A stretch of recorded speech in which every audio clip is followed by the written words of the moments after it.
Class 10th BTC math exercise 1.1 question number first. निम्नलिखित संख्याओं का HCF ज्ञात करने के लिए यूक्लिड विभाजन एल्गोरिथ्म का प्रयोग कीजिए। क्वेश्चन नंबर 1 इसका मैं हल कर रहा हूं।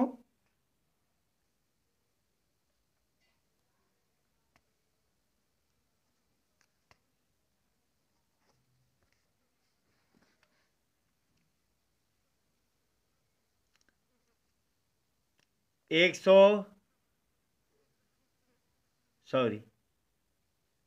225 बड़ा है 135 से।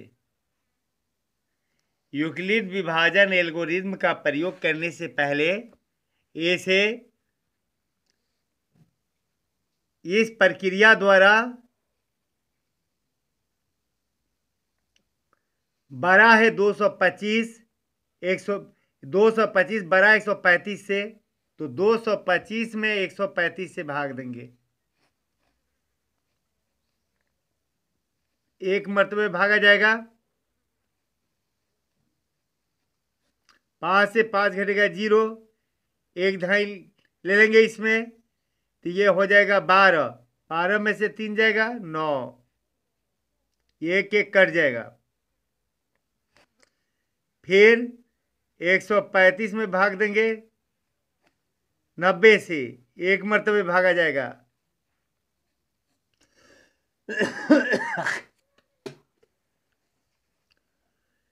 पांच में से 0 जाएगा 5, 13 में से 9 जाएगा 4, फिर 90 में भाग देंगे 45 से, 45 दूना 90, कट गया। लिखेंगे यूक्लिड विभाजन, पहले इतना लिखेंगे, यूक्लिड विभाजन एल्गोरिथ्म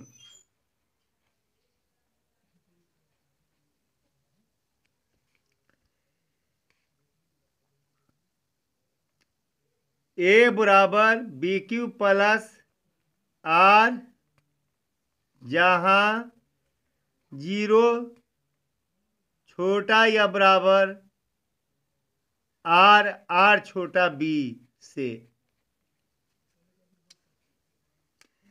A का मान, ये A मतलब होता है भाज्य, यहां भाज्य 225 है, बराबर के बराबर B भाजक यानी कि 135, Q मतलब भागफल, तो भागफल 1 आया, प्लस R, तो यहाँ के लिए R यानी कि शेषफल यहाँ 90 है। दूसरी लाइन में आएंगे तो ये पड़ेगा 135, B यानी कि भाजक पड़ेगा 90, भागफल 1 और शेषफल यहाँ पड़ेगा 45। तीसरी लाइन में आएंगे तो हमारा भाज यानी कि ये 90 पड़ेगा, भाजक 45 पड़ेगा, भागफल 2 और शेषफल 0। चूंकि जब R बराबर 0 तो B बराबर, जब देखेंगे जब R का स्थान 0 आया है उस समय में B का मान 45 है, B बराबर 45। इसलिए जिन अंकों का HCF निकालना है, जैसे हमको निकालना था 225 और 135 का, तो लिखेंगे या ऐसे नहीं, जवाब में ऐसे लिखेंगे। HCF निकालना है तो सबसे पहले हम क्या करेंगे, HCF लिखेंगे।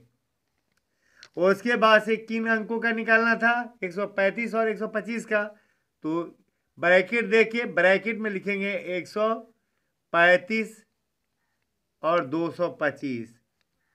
उसके बाद से B का जो मान है वही HCF होगा 135। इसका अर्थ हो गया कि 135 और 225 का HCF तो कितना, तो जो B का मान है 25 वही। बाकी क्वेश्चन इसी तरीके से आप हल कर सकते हैं।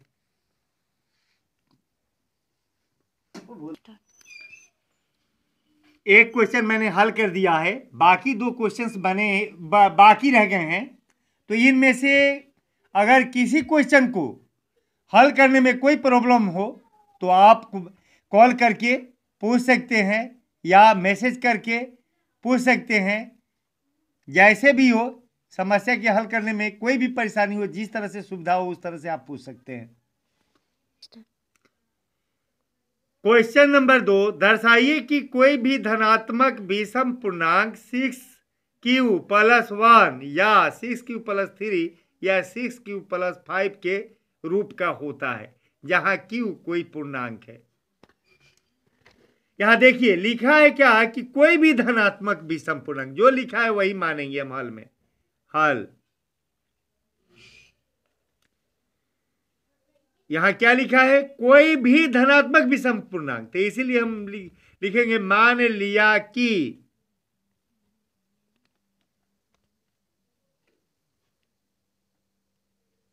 धनात्मक विषम पूर्णांक, मान लिया कि धनात्मक विषम पूर्णांक बराबर ए। आप देखिएगा एक चीज मैं लिख के बताऊंगा कि किसी दूसरे चीज पर लिख के मैं बताऊंगा। जैसे यहां देख लीजिए,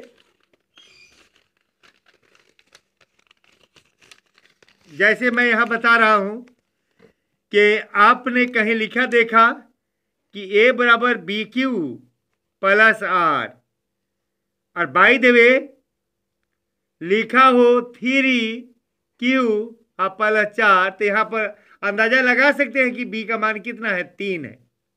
यह अंदाजा लगा सकते हैं कि देखिए q के जगह पर q है, r की जगह पर तो 4 है, q की जगह पर q है, तो b की जगह पर यही 3 न दिख रहा है। उसी तरह इसमें अंदाज लगाना है कि देखा जाए तो यहाँ b की जगह पर कौन पड़ रहा है, 6 पड़ रहा है।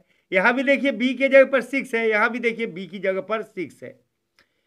तो हम यूक्लिड विभाजन वाला जो फार्मूला लेंगे a बराबर BQ + R, उस सिद्धांत से, उस नियम से q के b के स्थान पर हमें 6 मिलेगा। स्पष्ट हो गया कि b बराबर 6 हो गया। अब लिखेंगे, और यूक्लिड विभाजन एल्गोरिथम से यह भी पता है, देख लीजिए यहां यूक्लिड विभाजन एल्गोरिथम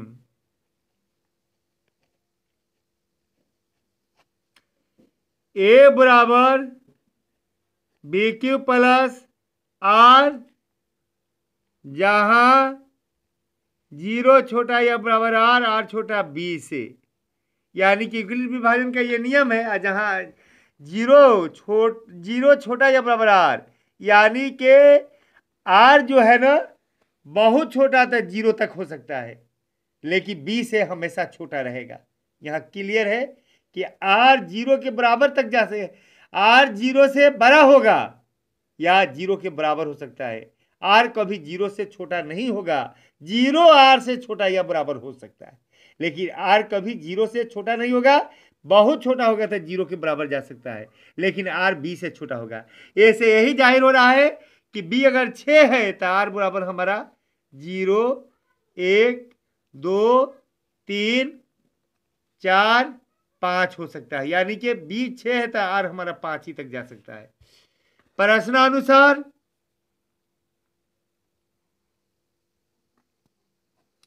R बराबर, प्रश्न के अनुसार से देखिए R बराबर 1, R बराबर 1, 3 और 5 लेने पर, 5 लेने पर देखिएगा यहां कैसे आसान तरीके से भरा जाएगा। A बराबर के बराबर, ये कौन है, B है, तो B का मान यहां स्पष्ट है 6, और यहां Q है तो Q के Q रह जाएगा, प्लस के प्लस, ये कौन है R, तो R का पहला मान कितना है यहां के लिए प्रश्नानुसार r का पहला मान क्या है, 1 है, तो 1 डालेंगे। फिर चलेंगे a के a बराबर के बराबर, ये b का मान 6, q के q, फिर जब r पाएंगे तो r का ये वाला मान रखेंगे, ये तो रखा चुका है यहां, अब यह वाला मान रखेंगे। फिर a के a बराबर के बराबर, ये b, तो b का मान क्लियर है 6, q के q, r का मान अब यह रखेंगे 5। अब ये देखिए a क्या है, a को क्या माने हैं, मान लिया कि धनात्मक विषम पूर्णांक है, a धनात्मक विषम पूर्णांक है, तो जब a धनात्मक विषम पूर्णांक है तो यह अगर बिना धनात्मक विषम पूर्णांक है तो हर जगह देखिए तो धनात्मक विषम पूर्णांक का जो मान है किस रूप का है, 6q + 1, 6q + 3 या 6q + 5 है कि नहीं। तो इसने जो कहा था कि दर्शाइए कि कोई भी धनात्मक विषम पूर्णांक 6q + 1 या 6q + 3 या 6q + 5 के रूप का होता है। तो देखिए यहाँ धनात्मक विषम पूर्णांक इन्हीं रूप का आया है जो रूप यहाँ लिखा हुआ है।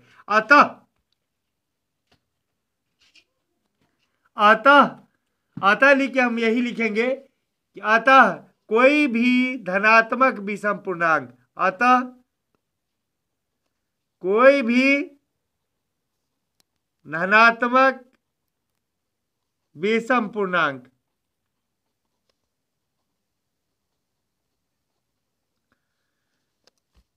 शेष जितना रूप में ये बता रहा उतना रूप में हम लोग प्राप्त कर लिए हैं, तो यहां से भी लिख सकते हैं 6q + 1 या 6q + 3 या 6q + 5 के रूप का होता है,